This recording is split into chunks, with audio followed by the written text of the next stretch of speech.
দক্ষিণেশ্বরে পণ্ডিতজি, কাপ্তেন নরেন্দ্র প্রভৃতি ভক্ত সঙ্গে। এবার প্রথম পরিচ্ছেদের ষষ্ঠ অংশ। এই বলিয়া ঠাকুর হাসিতে লাগিলেন। এইবার ঠাকুর কাপ্তেনের কত গুণ তাহা বলিতেছেন। শ্রীরামকৃষ্ণ: কাপ্তেনের অনেক গুণ। রোজ নিত্যকর্ম, নিজে ঠাকুর পূজা, স্নানের মন্ত্রই কত। কাপ্তেন খুব একজন কর্মী। পূজা, জপ, আরতি, পাঠ, স্তব এসব নিত্যকর্ম করে।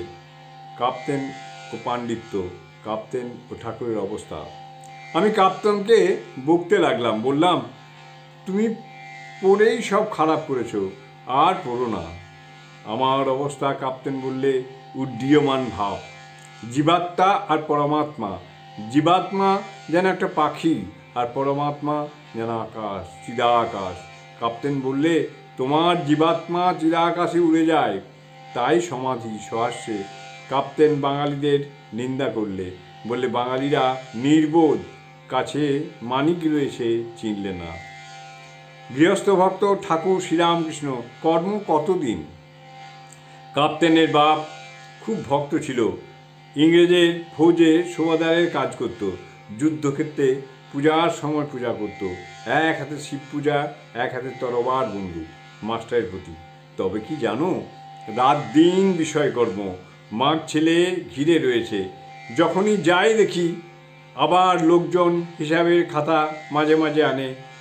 একবার ঈশ্বরেও মন যায়, যেমন বিকারের রোগী। বিকারের ঘোর লেগেই আছে। একবার চটকা ভাঙে, তখন জল খাবো বলে চেঁচিয়ে ওঠে। আবার জল দিতে দিতে অজ্ঞান হয়ে যায়, কোনো হুঁশ থাকে না। আমি তাই ওকে বললাম, তুমি কর্মী।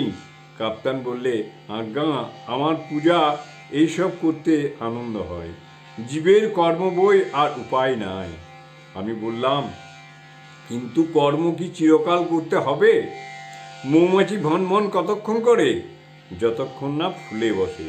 মধুপানের সময় ভনভনানি চলে যায়। কাপ্তেন বললে, আপনার মতো আমরা কি পূজা আর কর্ম ত্যাগ করতে পারি? তার কিন্তু কথা ঠিক নাই। কখনো বলে এসব জড়, কখনো বলে এসব চৈতন্য। আমি বলি, জড় আবার কি? সবই চৈতন্য।